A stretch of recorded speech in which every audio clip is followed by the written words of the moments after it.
Assalamualaikum warahmatullahi wabarakatuh. Perkenalkan, kami dari kelompok 11 statistika yang beranggotakan 3 orang, yaitu Andi Muhammad Farid Maulana, Susi Susanti, dan saya sendiri yaitu Musdalifah. Kami akan menjelaskan sedikit video pembelajaran tentang chi-square. Apa itu chi-square? Chi-square disebut juga dengan chi kuadrat.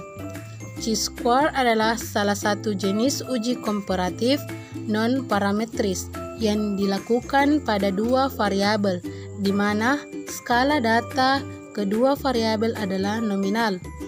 Apabila dari dua variabel ada satu variabel dengan skala nominal, maka dilakukan uji chi-square dengan merujuk bahwa harus digunakan uji pada derajat yang terendah. Konsep teknik analisis chi-square.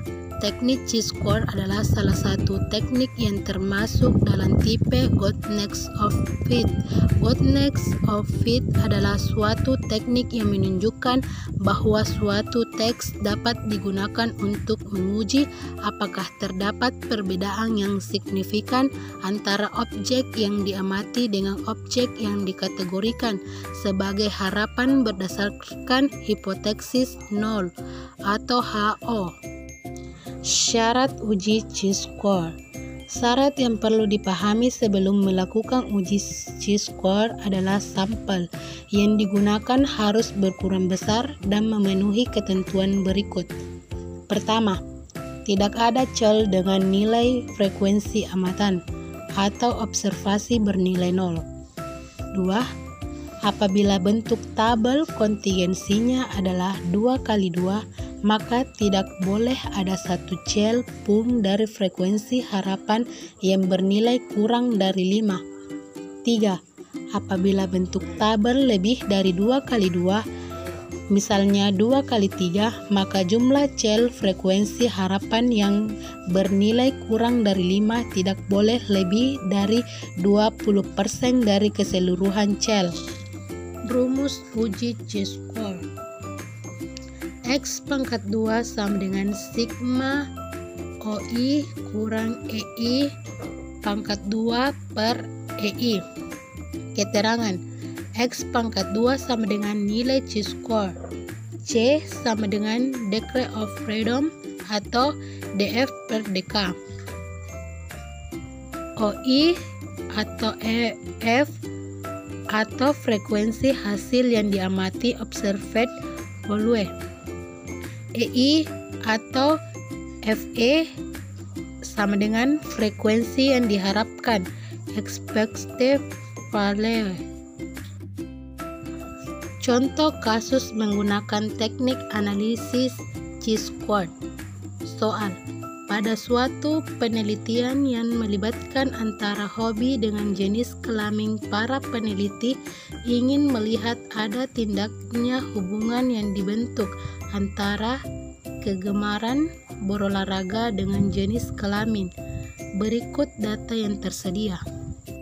Pertama, yaitu pengumpulan data. 1.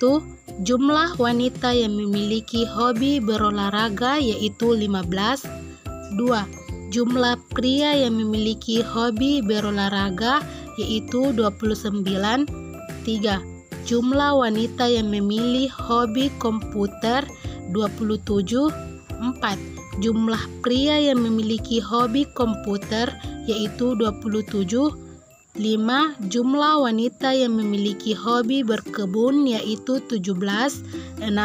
Jumlah pria yang memiliki hobi berkebun yaitu 37.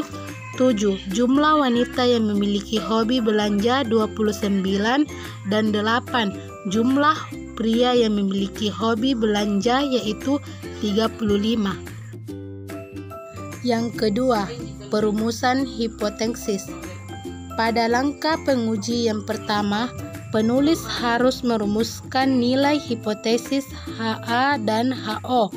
Apabila X sama dengan O, maka tidak ada hubungan yang kuat antara kegemaran dengan jenis kelamin, sementara jika X tidak sama dengan O, maka itu artinya ada hubungan yang kuat antara kegemaran dengan jenis kelamin. Yang ketiga, buat tabel kontingensi. Pembahasan tabel kontingensi. Data-data yang terkumpul kemudian dikelompokkan ke dalam tabel kontingensi karena jenis kelamin terdiri dari dua jenis, yakni perempuan dan laki-laki, sementara tabel hobi terdiri dari 4 jenis.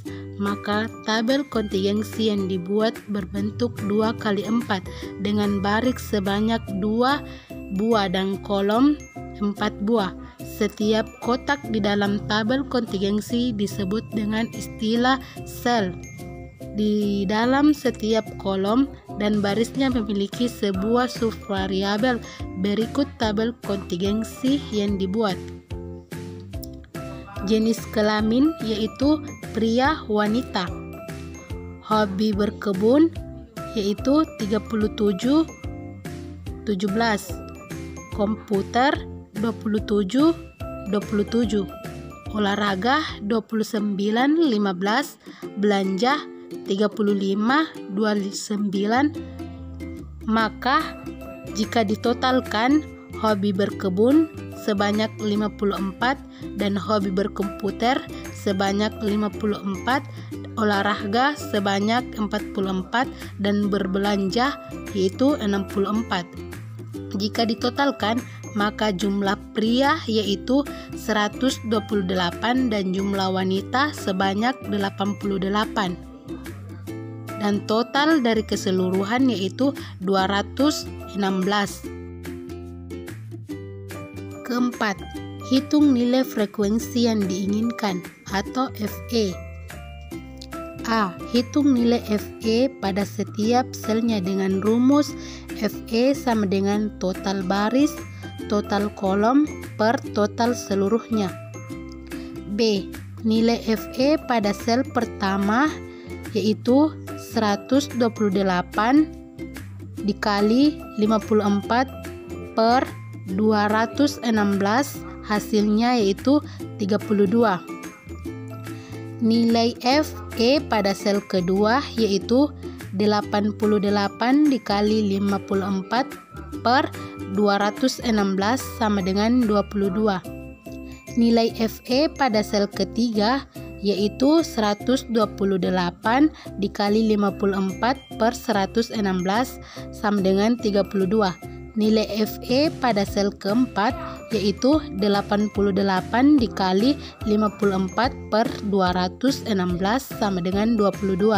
Nilai FE pada sel kelima yaitu 128 dikali 44 per 216 sama dengan 26. Nilai FE pada sel keenam yaitu 88 dikali 44 per 216 sama dengan 18. Nilai FE pada sel ketujuh yaitu 128 dikali 64 per 216 sama dengan 38. Nilai FE pada sel ke-8 yaitu 88 dikali 64 per 216 sama dengan 26. Yang kelima, nilai chi-squared. Mencari nilai chi-squared. X pangkat 2 sama dengan sigma K, I sama dengan 1, FO kurang FE pangkat 2 per FE.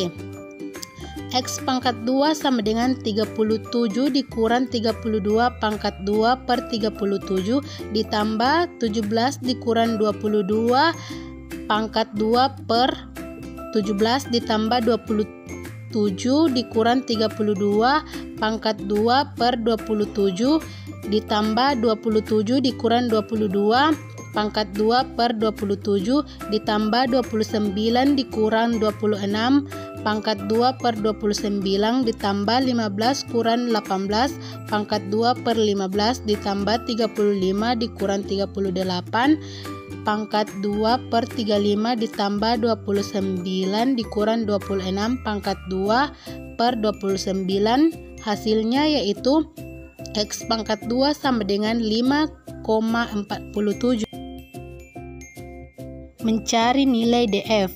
Dari tabel kontingensi di atas, kita dapat menghitung nilai DF per KB dengan perhitungan berikut ini.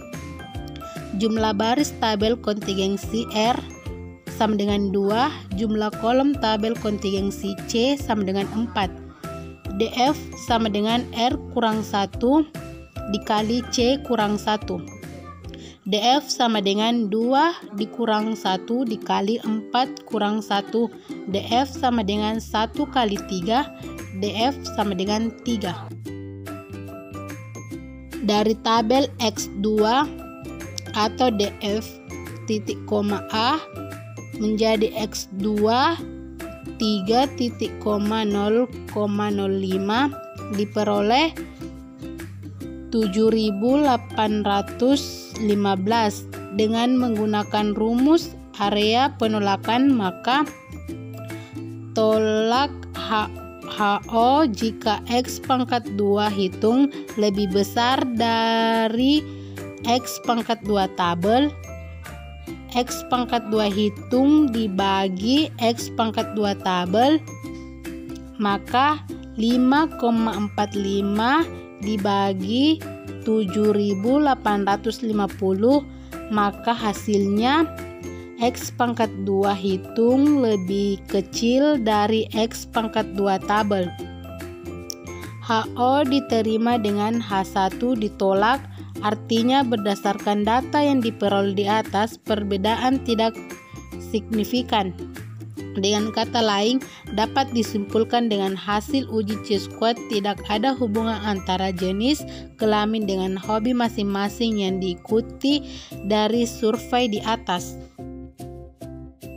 Sekian video pembelajaran dari kelompok 11. Kurang dan lebihnya mohon dimaafkan. Wabillahi taufik wal hidayat. Wassalamualaikum warahmatullahi wabarakatuh.